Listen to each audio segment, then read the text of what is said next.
আমি বলতে চাচ্ছি কি, একটা ভেক্টর রাশিকে যদি আমরা দুইটা অংশে ভাগ করে চিন্তা করতে চাই, এই ধরনের জিনিসগুলোকে বলা হয় লম্বাংশ।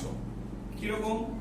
এটা যদি একটা ভেক্টর হয় আর এটা যদি হয় থিটা অ্যাঙ্গেল, তাহলে এটার নাম হবে পি, এটার নাম হবে কিউ। অর্থাৎ আমি একটা ভেক্টরকে যখন দুইটা অংশে ভাগ করতেছি তখন এদের নাম হয়ে যাচ্ছে উপাংশ। আবার ভাগ করার সময় খেয়াল করো, আমি যেভাবে ভাগ করছি, ধরে নিয়েছিলাম এটা হচ্ছে এক্স অক্ষ, এটা হচ্ছে ওয়াই অক্ষ। আমরা সবাই জানি যে এক্স অক্ষের উপরে ওয়াই অক্ষ লম্বভাবে থাকে। সো এইভাবে উপাংশ বের করাকে বলা হয় লম্বাংশ। ভেঙে বললে হয় লম্ব দিকে উপাংশ, এটাকে আমরা সুন্দর করে বলি লম্বাংশ। গত ক্লাসে তোমাকে বলতেছিলাম, আমরা যদি এই ধরনের কোনো ম্যাথ পরীক্ষায় পাই যে আর এর মানটা দেওয়া আছে আর থিটা দিয়ে দিছে, দিয়ে বললো পি কিউ বের করো, যখনই তুমি দেখবা পি কিউ বের করতে বলতেছে, তার মানে ওরা বলতে চাচ্ছে তুমি আর কে ভেঙে চিন্তা করো। অর্থাৎ আর কে যদি ভাঙতেই হয়, এদের নাম হয়ে গেল উপাংশ। আরো সহজ করে যদি বলি, আমরা আগের ক্লাসে পড়ছিলাম দুইটা ভেক্টরকে যোগ করে যদি আর কে চিন্তা করা যায়, এটার নাম হচ্ছে লব্ধি। আর আজকে যদি ভাবি যে লব্ধিকে দুই ভাগ করে, তার নাম হয়ে যাচ্ছে দুইটা উপাংশ। তোমাকে আমি দেখাইছিলাম যে আমি যদি এখন পি এর মান বের করতে চাই, কিভাবে বের করব? বলছিলাম না যে যেই মানটা বের করব সে হচ্ছে অজানা মান, আর আমরা আর এর মান বলতে দিয়ে দিছি, তাহলে আর এর মান জানি, তাহলে আরটা হচ্ছে জানা মান। আমরা সবসময় ফিজিক্সে যত জায়গায় আটকাবো এভাবে নিব জিনিসটা, অজানা বাই জানা। যেহেতু ওর মানটা বের করব, ও হচ্ছে অজানা মান, এটা হচ্ছে জানা মান, পি বাই আর করছি। খেয়াল করো, এখন আমাকে বলো এটা যদি একটা সমকোণী ত্রিভুজ হয়ে থাকে ও এ বি, তাহলে পি হচ্ছে ভূমি, আর হচ্ছে অতিভুজ, তাহলে ভূমি বাই অতিভুজ কি আসবে? cos theta. অতএব পি হচ্ছে আর cos থিটা। তাহলে এটাই আমার জন্য সূত্র হয়ে গেল একটা, যে পি সমান সমান হচ্ছে আর cos থিটা। কেমন? পি সমান সমান হলো আর cos থিটা। এখন যদি তোমার কেউ বলে যে তুমি কিউ এর মানটা বের করো,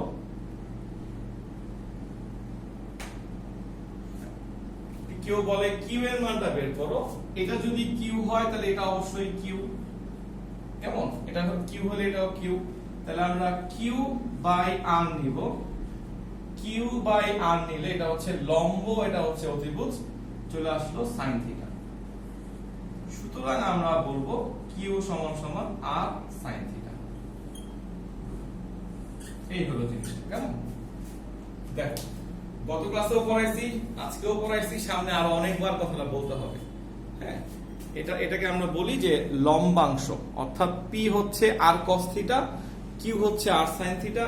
প্লিজ মনে রাখো, লব্ধির সঙ্গে তুমি যার অ্যাঙ্গেল দেখাচ্ছ ওটাই কিন্তু হয়ে যাচ্ছে cos থিটা। দেখছো, পি এর সঙ্গে অ্যাঙ্গেল দেখাতে পিটা আসছে cos থিটা, তাহলে আলটিমেটলি আরটা আসবে sin theta. So point number 2 হচ্ছে যে কোনো দিকে উপাংশ নির্ণয়। তুমি একটু ছবিটার দিকে খেয়াল করো, আগের ছবিতে আমি একটা আয়তক্ষেত্র আঁকছিলাম, তো আয়তক্ষেত্রের বাহুগুলা পরস্পরের উপর লম্ব হয়, কিন্তু এখন কিন্তু আমি একটা সামান্তরিক আঁকছি, তো সামান্তরিকের বাহুগুলা কিন্তু পরস্পরের উপরে লম্ব না, রাইট? পি আর কিউ কি পরস্পরের উপর লম্ব? অবশ্যই লম্ব না। আগের চিত্রে আমি কোথাও কিন্তু আলফার কথা বলিই নাই, কারণ আমি জানতাম আলফা 90 ডিগ্রি, কিন্তু এখানে তো আমি জানি না আলফাটা কত। যখন তুমি দেখবা সামান্তরিক আঁকা হয়েছে বা কোনো কোনো ক্ষেত্রে রম্বস আঁকা হয়েছে, তখনই বুঝে নিবা যে এখানে যে কোনো দিকে উপাংশ বের করতে হবে। আর যখন আমরা আয়ত আঁকবো অথবা আমরা বড় ক্ষেত্র আঁকবো, তখন আমরা বুঝতে পারবো যে এখানে হচ্ছে সবসময় লম্বাংশ নিতেই হবে। ঠিক আছে? যাদের মাথায় প্রশ্নটা ছিল যে কখন কোনটা বুঝবো কিভাবে, তারা খাতা একটা 4 কোণা বক্স করে একটু লিখে ফেলো।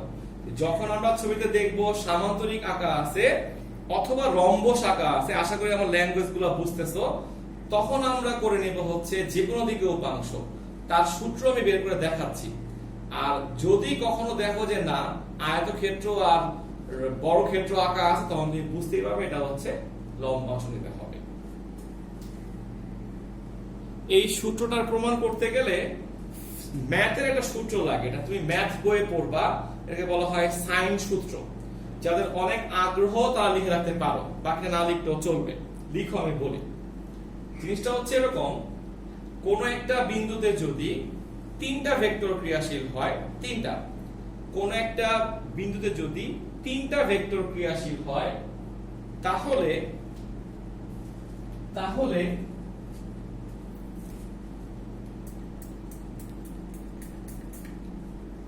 একটা ভেক্টর অপর ভেক্টর দ্বয়ের মধ্যবর্তী কোণের সাইনের সমানুপাতিক। একটা ভেক্টর যদি পি নেই, বাকি দুটা ভেক্টর হচ্ছে কিউ আর, তাদের মাঝখানের কোণের সাইনের সমানুপাতিক। কেমন? Sign beta. আবার আমি যদি এখানে কিউ নেই, গেস করো তো কি হবে? কিউ নিলে গেস করো কি হবে? পি এবং আর এর মাঝখানের কোণ, তাহলে সাইন থিটা। এই তো বুঝে ফেলছো। তাহলে গেস করো যদি আর নেই তাহলে কি হবে?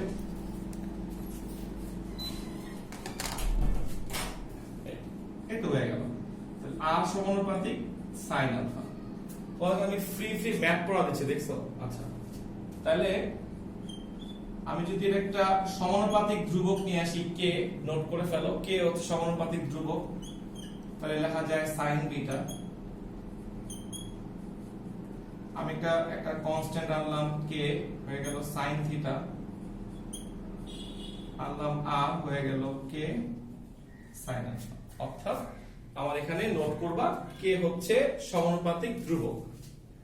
তাহলে এখান থেকে কি লেখা যায় দেখো, পি বাই সাইন বিটা সমান সমান লেখা যায় কে।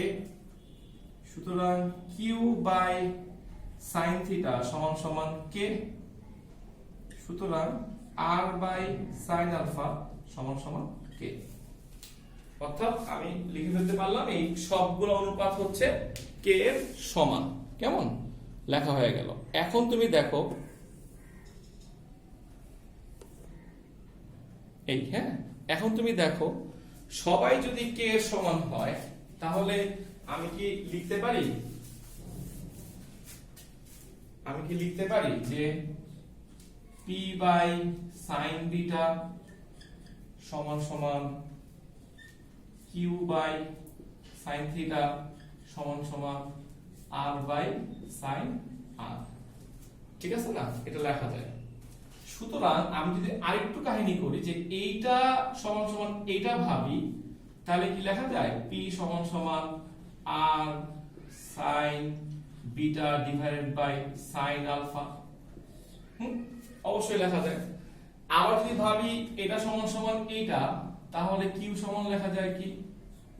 আর sine theta divided by sine alpha.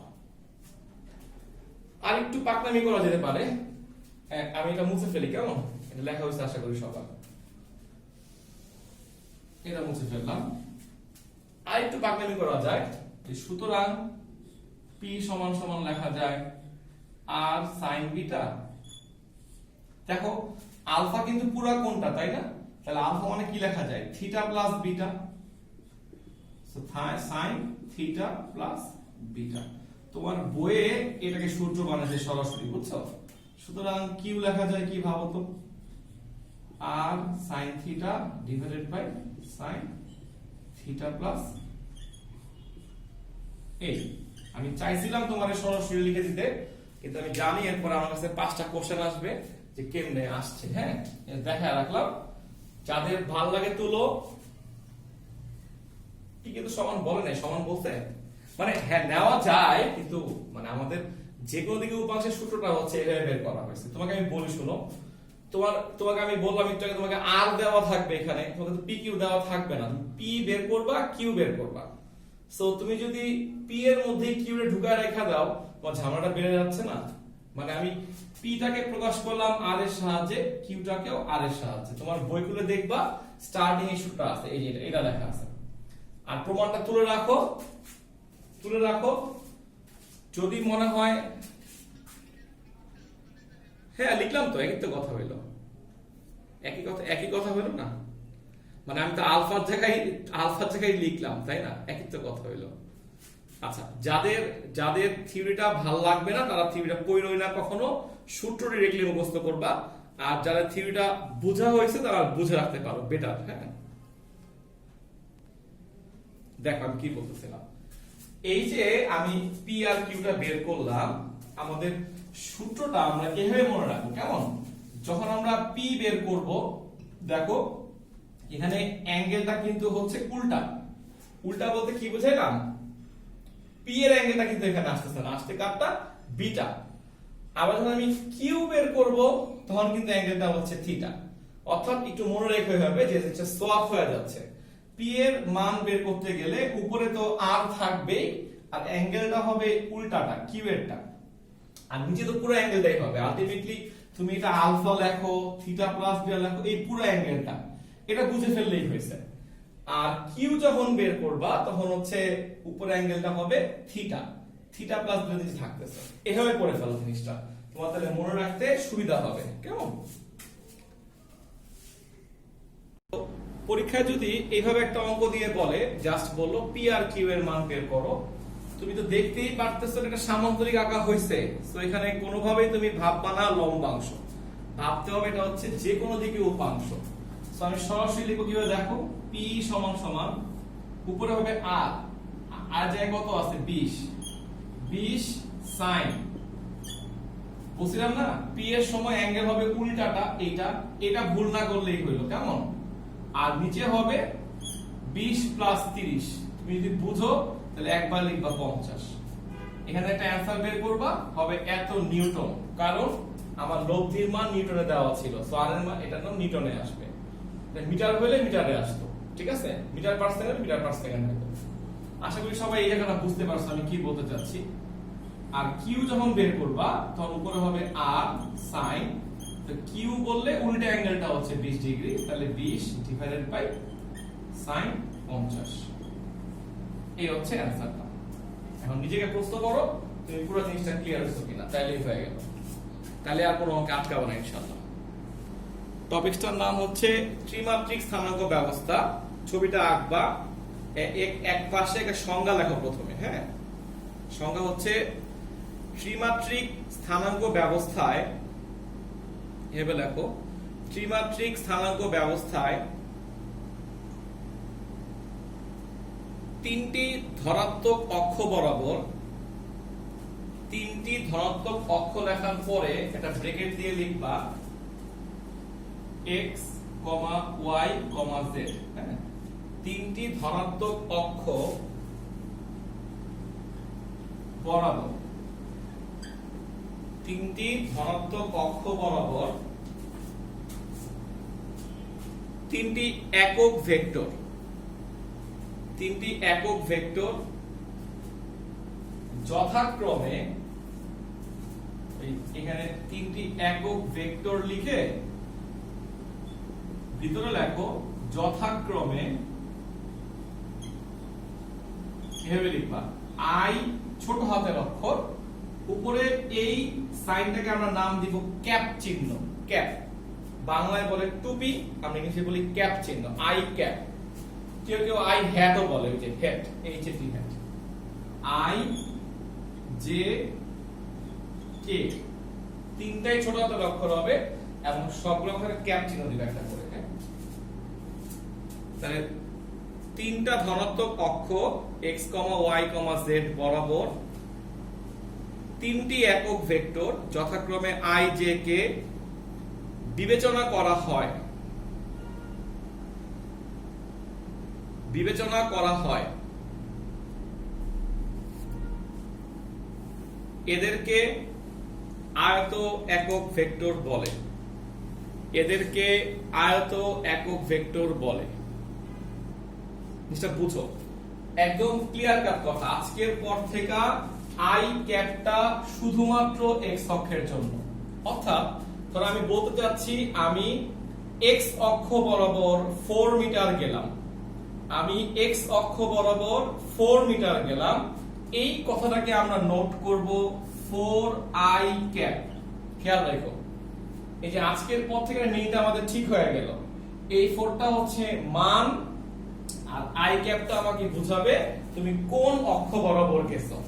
X অক্ষ বরাবর গেলে আই লিখবা, ওয়াই অক্ষ বরাবর গেলে জে লিখবা, জেড অক্ষ বরাবর গেলে কে লিখবা।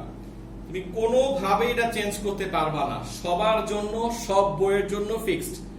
আই মানে এক্স অক্ষ, জে মানে ওয়াই অক্ষ, আর কে মানে জেড অক্ষ। শুধু রয়ে গেল একটা কথা, কেন বলা হলো এটার নাম আয়ত একক ভেক্টর, এটা একটু পরে বলতেছি।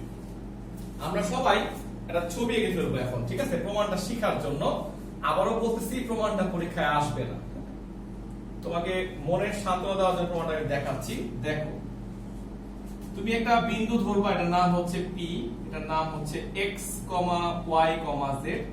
আমরা সাধারণত জ্যামিতি করার সময় দ্বিমাত্রিক স্থানাঙ্ক দিয়ে ম্যাথগুলা করি, যে সবসময় ধরি পি এক্স ওয়াই, ত্রিমাত্রিকে ধরতে হবে এক্স ওয়াই জেড। এই হচ্ছে আমার ভেক্টরটা। এটাকে আমরা আজকে থেকে ছোট হাতের আর দিয়ে প্রকাশ করব। নেক্সট দিন বলবো এটার নাম হচ্ছে অবস্থান ভেক্টর, আলোচনা করবো আলাদা করে। এটাকে কর্ণ ধরে তুমি একটা সামান্তরিক দ্বারা করো, হ্যাঁ, তোমার সুবিধার জন্য। এটা যোগ করি, এটা এটা এটা সমান করে টান দাও, তারপর এটা যোগ করো। সামান্তরিক এঁকে ফেলো, সবাই নাম দিয়ে ফেলো, ও পি কিউ। সবাই আঁকো, এটা ছবি সুন্দর করে আঁকো।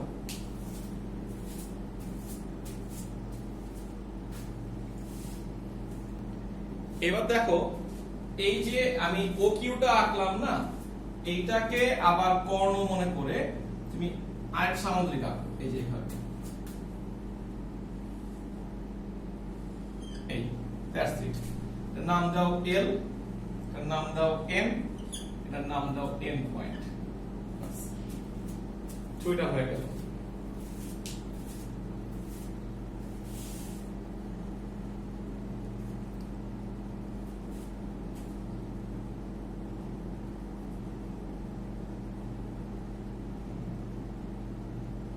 ছোট হাতের আরটার নাম হচ্ছে অবস্থান ভেক্টর। এটা একটা ভেক্টর নির্দেশ করে, একটা বিন্দুকে বোঝানোর জন্য। আমরা নেক্সট দিন এটা আলোচনা করব, এটা শুরু করব ওখান থেকে, ঠিক আছে? আচ্ছা, খেয়াল করো, তোমার কাছে প্রথমত মনে হচ্ছে যে আমি দুইটা সামান্তরিক আঁকছি, বাট আমি আসলে দুটো আয়তক্ষেত্র এখানে আঁকছি। কিভাবে? তোমরা যখন 3D ছবি আঁকবা কোনো জায়গায়, 2D জায়গার মধ্যে, বোর্ড তো 2D জায়গা, বোর্ড তো কোনো 3 ডাইমেনশনাল জায়গা না, তখন কিছু নিয়ম আছে। এর মধ্যে একটা নিয়ম আমরা আজকে শিখতেছি, আমাদের একটাই লাগবে। সেটা হচ্ছে মনে রাখবা বা লিখে রাখবা যে দ্বিমাত্রিক স্থানাঙ্ক ব্যবস্থায় যেটাকে সামান্তরিক দেখানো হয়, দ্বিমাত্রিক স্থানাঙ্ক ব্যবস্থায় যেটাকে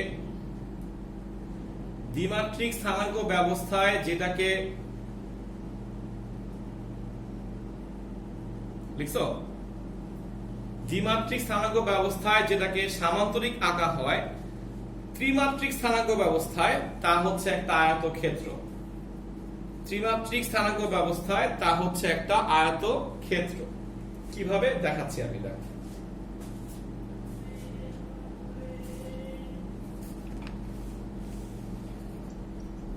দেখো, অ্যাকচুয়ালি এটা তো আমাদের ধারণা ছিল ত্রিমাত্রিক স্থানাঙ্ক, তাই না? যে ওয়াই অক্ষ, এক্স অক্ষ, জেড অক্ষ থাকবে এই বরাবর, এইটা, এই যে এই। কিন্তু আমাদের বোর্ড তো ত্রিমাত্রিক না, এজন্য আমরা জেডটাকে এই দিকে আঁকছি। সো দ্বিমাত্রিক ক্ষেত্রে এইদিকে আঁকছি, তাহলে অ্যাকচুয়ালি এটা কেমন ছিল? তুমি যখন এটাকে সোজা করবে এইভাবে, কারণ আমাকে তো এই বরাবর আনতে হবে, তাই না? একটু কল্পনা করা শিখো। যখন আমি এটাকে এইদিকে মোচড় দিব, এটা চলে আসবে এই বরাবর, ধাক্কা লেগে এটা চলে যাবে এই বরাবর, তাহলে এটাকে একটা আয়তক্ষেত্র হয়ে যাচ্ছে না? অর্থাৎ দ্বিমাত্রিকে তুমি দেখতেছো সামান্তরিক, ত্রিমাত্রিকে ভাবতে হবে এটা একটা আয়তক্ষেত্র, কারণ আমি তো এটাকে মোচড় দিব এদিকে এই। সো এটা চলে আসলো এইখানটায়, ও চলে আসলো এইখানটায়, সো এখানে একটা আয়তক্ষেত্র তৈরি হয়ে গেছে। তারপর যখন আমি এটাকে এভাবে উঠাবো জিনিসটাকে, তখন এইটা চলে আসবে এইখানে, আর ও চলে যাবে এইখানে। প্রমাণটা না বুঝলেও চলতো, বাট না বুঝলে এটা কোনোদিন জানতে পারবা না জিনিসটা কি করতে যাচ্ছি। আমি আবার বলছি, যখন আমি এটাকে উঠাবো, কেন বলছি উঠাবো? জিনিসটা তো এইভাবে করব, তারপরে এই করব, এই হচ্ছে আমার জেড অক্ষটা। যখন আমি এই করতে যাব, তখন এটা উঠে গেল, তো এটা চলে আসবে এখানে, ও চলে আসবে এই বরাবর, সো এটা একটা আয়তক্ষেত্র। অর্থাৎ আমি বলতে চাচ্ছি আমরা যে ছবিটা এখানে আঁকছি সেটা আসলে এরকম, এই তলটা হচ্ছে একটা আয়তক্ষেত্র, তার উপরে একটা আয়তক্ষেত্র আছে, জিনিসটা হচ্ছে এরকম। এটা হচ্ছে 3D ছবি এক্স্যাক্টলি। এটা উঠে গেলে এটা তো উপরে উঠে যাবে, যে এইটার কর্ণ আকার আছে, ভালো কথা বলছে, যে কর্ণ আকার আছে এই। সো তোমাকে বুঝতে হবে এবং মনে করে নিতে হবে এটা একটা আয়ত, এটাও একটা আয়ত। এজন্যই আমরা বলতেছি আয়তকার স্থানাঙ্ক ব্যবস্থা। পৃথিবীর সবাই ভেক্টর পড়ে ফেলে, যখন জিজ্ঞেস করে যে কেন এটার নাম আয়তকার, তখন চুপ করে ফেলা থাকে। তুমি তখন পোলাপানের ধাক্কা দিবা যে দেখো এটা তো সামান্তরিক আঁকছো, তুমি কেন এটার নাম আয়তকার বলতেছো? তখন ব্যাখ্যাটা শিখিয়ে দিবা যে আয়তকার কেন বলতেছি, কারণ এটা তো দুটো আয়তক্ষেত্র। দ্বিমাত্রিকে যেটা সামান্তরিক দেখা যাচ্ছে, ত্রিমাত্রিকে ওইটা আসলে একটা আয়তক্ষেত্র। আচ্ছা, প্রমাণটা শিখিয়ে দিয়ে নেই, আমি লিখে ফেলবো, সবাই লেখো। ত্রিভুজ জি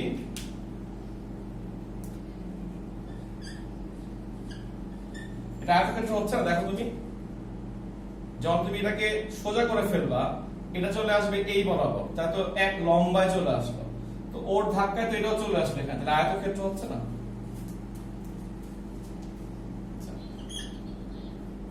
ওমা তুমি দেখে উঠাবা না উপর দিকে, তোমার তো ক্ষেত্রটা এখানে না, ক্ষেত্র তো এইভাবে থাকবে, এই থাকবে, তুমি ধাক্কা দিবা তাহলে এটা এটা উপরে উঠে যাবে না, এটা এই যে পয়েন্টটা ভাবো, এটা এখানে চলে আসলো, তখন পিটা উপরে চলে গেল, ধাক্কা লাগলে কি হবে? এটা তো নড়তেছে, নড়বে, এটা এটা চলে যাবে এখানে, ও চলে যাবে এখানে, তাহলে আয়তক্ষেত্র হচ্ছে না? ডেফিনেটলি বলবো একটু পরে, এখন বলবো না। আচ্ছা, ও পি কি এর ত্রিভুজ দাও, জাস্ট ত্রিভুজ দিয়ে এখানে ত্রিভুজ লটা অ্যাপ্লাই করো সবাই। কি লেখা যাবে? ওপি ওপি সমান সমান লেখা যায় ও কিউ প্লাস কিউপি। কেমন?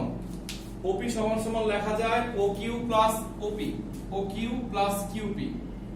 আচ্ছা, তারপর দেখো তো এই ও কিউ রে কি লেখা যায়? ও এল প্লাস এল কিউ, ও এল প্লাস এল কিউ। এই আবার দেখো ও কিউ রে কি লেখা যায়? ও এল প্লাস এল কিউ। এবার আর কিছু করব না, সাজায় লিখবো, জাস্ট ও এলটা অক্ষ বরাবর আছে, ওকে রেখে দিচ্ছি। দেখো এটা এল কিউ হইলে এল কিউ এর জায়গায় ও এম লেখা যায়, তাই না? এটা একটা আয়তক্ষেত্র, কিন্তু মনে রেখো বিপরীত বাহুগুলো সমান, সো এটাকে ও এম লেখা যায়। আবার পি কিউ এ লেখা যায় ও এল লেখা যায়, দেখো মানে ওটা তো একটা আয়তক্ষেত্র। কিউ পি এ লেখা যায়, দেখো ও এলটাকে আমি ও এল রাখছি, এটা এল কিউ না,